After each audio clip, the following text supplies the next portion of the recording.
ప్రతిష్ఠ చేసినవి. ఋషులు ప్రతిష్ఠ చేసిన శివాలయం దగ్గరికి వెళ్ళి, శివలింగం దగ్గరికి వెళ్ళి మీరు ఏదైనా ఓ పూజ చేశారనుకోండి, 1,00,000 మార్లు చేసినట్లు మీ ఖాతాలో వేస్తారు. ఓ మారేడుదలం ఋషి ప్రతిష్ఠ చేయబడిన అగస్త్య ప్రతిష్ఠ శివలింగము అన్నారనుకోండి, మీరు బిల్వదళం వేశారనుకోండి, 1,00,000 మార్లు వేశారని గుర్తు. అందుకే తీర్థయాత్ర యాత్ర చేసేటప్పుడు గురువు గారితో చెయ్యండి అని ఎందుకంటారో తెలుసా?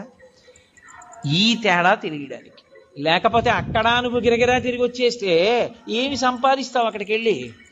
ఒరే, దానికి బ్రహ్మసూత్రం ఉందిరా, కాస్త తేనె పోయి హుండీలో ఓ 10 రూపాయలు వేయిరా, ఇంకొక మాట సాష్టాంగం చేయరా అని గురువుగారు చెప్తే కదా నువ్వు ఫలితం పొందేది. నీకు బ్రహ్మసూత్రం అంటే తెలియదు, శివలింగం మీద గీత ఎందుకుందో నీకు తెలియకపోతే నువ్వు వెళ్ళి కూడా ఏం చేసుకుంటావు ఆ క్షేత్రానికి? అందుకని గురువుతో వెళ్ళండి తీర్థయాత్రకి అనడానికి కారణం అక్కడ వచ్చింది.